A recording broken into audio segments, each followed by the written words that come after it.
अभंग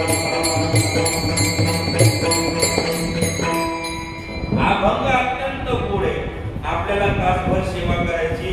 आपण माणसं एवढ्या अट्टहासाने या ठिकाणी आला, आपल्याला काहीतरी सेवा करावी संतांची.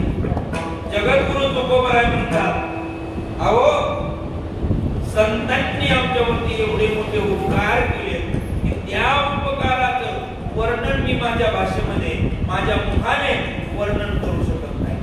कर्म दोन प्रकारचं असतं, एक अवर्णनीय अशा प्रकारचं असतं आणि दुसरं जे आपल्या वाणीनं वर्णन करू नये अशा प्रकारचं असतं. बघा म्हणले गाव म्हणले ते त्या ठिकाणी नालीच्या बाजूला कोण पडलेले, त्याचं कशाला नाव काढता ते काय सांगण्यात वगैरे काय. आणि काही महात्म्य असे असतात त्यांचं थोर पण एवढं मोठं असतं की ते आपल्या वाणीनं सांगणं शक्य नसतं. असे उपकार संतांचे की ते आपल्या वाणीनं सांगणं शक्य नाही. खूप मोठे उपकार आहेत महाराज. उपकाराचा विषय जर केला तर संत एवढे उपकार मोठे कोणाचेच नाही. पण महाराज त्याच्यापूर्वी मला तुम्हाला एक सांगावंसं वाटतं, तुकोबरांच्या हृदयामध्ये जी संतांविषयीची जी भावना आहे, कृतज्ञती, अत्यंत पवित्र भावना आहे. बऱ्याच मंडळीच्या अंतःकरणामध्ये ही भावना येतच नाही, कारण ही एवढी पवित्र भावना आहे. कृतज्ञता आणि कृतज्ञ आणि कृतज्ञ असे दोन प्रकार आहेत.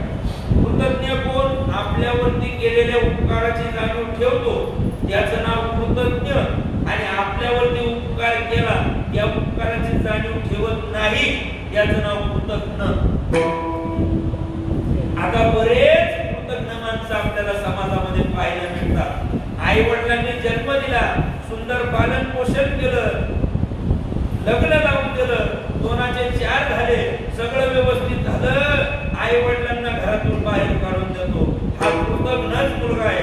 ज्या देवानं आपल्याला सुंदर नरदेह दिला, सुंदर हात पाय नाक कान सगळ्या वस्तू दिल्या, जेने हा जीव दिला दान याचे करीन चिंतन. हा जीव देवाने दिला कशा करता? भजना करता दिला. जीव देऊन जर भजन करत नसेल तर समजायचा हा कृतज्ञच आहे. मी तुम्हाला कृतज्ञ कशाला म्हणतात सांगतो, लक्ष द्या. अहो कृतज्ञ एवढा वाईट असतो, एवढा वाईट असतो की कृतज्ञ एवढं दुसरं काहीच वाईट. आमचे श्री उल्हास बाबा मला सांगायचे कृतज्ञ किती वाईट असतो. जरा ऐकायला सांगतो. काय झालं, एक स्मशानभूमीमध्ये एक चांडाळीत राहतो. चांडाळी म्हणजे भूताची बहीण. चांडाळीत राहत होती महाराज.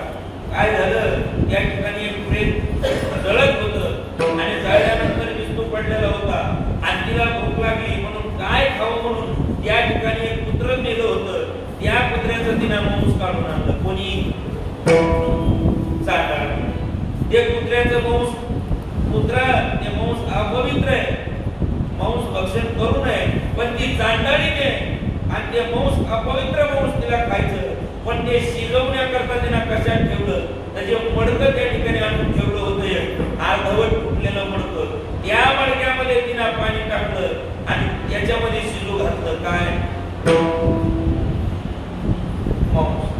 बरं, ते शिजत असताना तिने काय केलं, असे पाय पसरून बसली. पण त्या जे मांस शिजू लागलं त्या फुटक्या मडक्यामध्ये, त्याला वरतून झाकण काहीतरी ठेवावं म्हणून तिने तिच्या डाव्या पायाने चप्पल काढली, त्याच्यावर पालथी झाकण. कशावर? त्या मांसावर शिजणार. एकानं सहज विचारलं, आता घ्यायचे ती असतील घ्यायची कोणीतरी झोपली. एकाने विचारलं, का ग बाई म्हणे तू त्याच्यावर झाकण का ठेवतेस? तू इतकी अपवित्र आहे, ते मांस अपवित्र आहे आणि ते शिजतंय कुठं? तर मेलेल्या मड्याच्या त्या राखेवरती म्हणजे त्या विस्तवावरती ते शिजतंय आणि ते अपवित्र कुत्र्याचं मांस आणि त्याच्यावरती तो झाकण ठेवलं. का ठेवलं? म्हणले त्या मांसाला कोणाची नजर लागू नये म्हणून. बरं का? एवढ्या अपवित्र त्या मांसाला कोणाची नजर लागेल म्हणले? म्हणे यालाही नजर लागते. म्हणले कोणाची? म्हणले कृतज्ञ माणसाची. आलं लक्षात तुमच्या? म्हणजे ते मांस अपवित्र आहे, तो विस्तू अपवित्र आहे, त्याच्यावरती जे झाकण ठेवलं ती चप्पल सुद्धा अपवित्र आहे. पण महाराज त्याला सुद्धा नजर लागत, मग ह्यो किती अपवित्र असत. याच्या इतका वाईट माणूसच नाही. म्हणून माणसाने कधीही महाराज कृतज्ञ व्हावं, कृतज्ञ होऊ नये. आता आपल्यात बरेच कृतज्ञ माणसं पाहायला मिळतात. म्हणून सांगायला आपल्याला लक्ष करा. आमचे श्री गुरु नवले बाबा पाठामध्ये एवढं गोड उदाहरण सांगायचे. अहो कृतज्ञ माणसं भरपूर पाहायला मिळतात. एवढं उदाहरण सांगतात पुढे जातो. काय झालं? सुगी झाली, तूर काढली, तुरीचं फळ झालं. आपण सगळे शेतकरी मंडळी आहोत आणि त्या शेतकऱ्यानं आपल्या बैलगाडीमध्ये ती तूर माल भरला आणि तो गावाकडे घेऊन आला. पण एक असताना त्यांनी काय केलं? पवन महाराज रस्त्याला जरा उतार होता आणि त्या रस्त्यानं गाडी जरा जोरात चालू लागली बैल. पण त्याच रस्त्याने समोर एक बाई आपल्या लेकराला घेऊन चालत. आता रस्ता उताराचा होता, बैलगाडीमध्ये भरती होती, पहिला आखडल्या जात नव्हते. पण ती बाई समोर चालत होती. या नावाला ओ आई, ए बाई, ए आका, अरे बाजूला सर, गाडी भरतीची आहे, पहिला आकडत नाहीये, रस्ता धुमाळीचा आहे, उताराचा रस्ता आहे, तू बाजूला हो. पण ती बाई जरा तुम्ही शहाणी होती. ती बाजूला सरकली नाही, पाठा का गेली लेकराच्या अंगावून गाडी, लेकराच्या अंगावून गाडी गेली. आता वेळ नसल्यामुळं त्यांचं भांडण सुरू झालं. केस कोर्टामध्ये गेली आणि कोर्टामध्ये गेल्यानंतर यांनी वकील लावला, तिलाही वकील लावला. वकील लावल्यानंतर या शेतकऱ्याने जे खरं होतं ते वकिलाला सांगितलं. वकील साहेब माझा काही दोष नाही म्हणते. पण ती बाई ऐकत नव्हती. मी काय करू? म्हणले तुला एकच काम कर, तुला मी सोडवतो, पण मी म्हणत तसं कर. पण ऐक म्हणले, आपली फीस 2000 रुपये. तो शेतकरी म्हणला 2 नाही 4 घ्या, फक्त मला या केसेस मधून काय करा, मोकळं करा. एवढे काही चिंता करू नको म्हणले. तो मोकळा झालाच नव्हता. फक्त एकच काम करायचं, ज्यावेळेस तुला तो विरोधी वकील प्रश्न विचारेल त्या टायमाला काही बोलायचं नाही, नुसतं त्याच्याकडे पाहायचं, नुसतं मोठ्याने हसायचं. ज्यावेळेस कोर्टामध्ये गेले, याला कटघऱ्यामध्ये उभा केलं आणि तो पुढचा वकील याला प्रश्न विचारू लागला, काय बाबा तुला दिसत नव्हतं का एवढी मोठी बाई पुढे समोर चालली? तुला दिसत नव्हतं का तुला पहिला आकडायचं कळत नव्हतं का? कासरा तुझ्या हातामध्ये नव्हता? हाताच्याकडे पाहायचा दिसत. अरे तुला समजतं का मी काय बोलतो? अरे बाबा ऐक ना, अरे बाबा मी काय बोलतो तुला? अरे तुला बाई दिसत नव्हती का? पहिला आकडायचं कळत नव्हतं? हाताच्याकडे दिसता पाहायचा मला.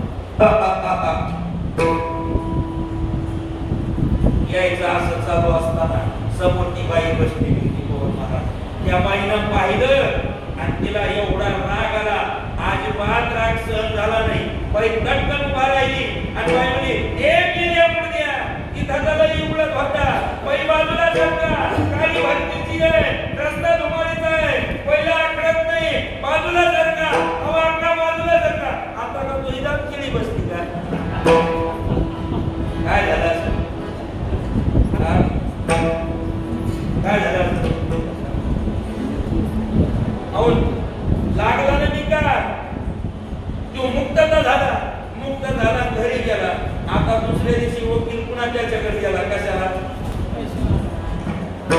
म्हणला होता ना कोणाचे घरी गेल्या म्हणे राम राम. म्हणले राम राम. म्हणजे आपली ती बोली झाली होती ना. म्हणले काय?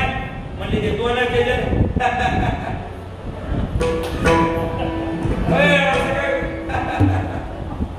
मला सांगा त्या वकिलाने याच्यावर उपकार केला नव्हता? उपकार केला, पण यांनी त्याची जाण. म्हणून माणसानं कृतज्ञ होऊ नये, कृतज्ञ व्हावं. पण माझे तुकोबर आहे, कृतज्ञ नाही, कृतज्ञ आहे. हे उपकाराची जाणीव ठेवता. अहो संतांनी आमच्यावरती उपकार केले याची जाणीव ठेवता आणि संतांच्या उपकाराची जाणीव ठेवून आपल्याला सांगतात की बाबा हो, संतांचे उपकार एवढे मोठे की ते मी माझ्या वाणीनं सांगू शकत नाही. अभंगाचं पहिलं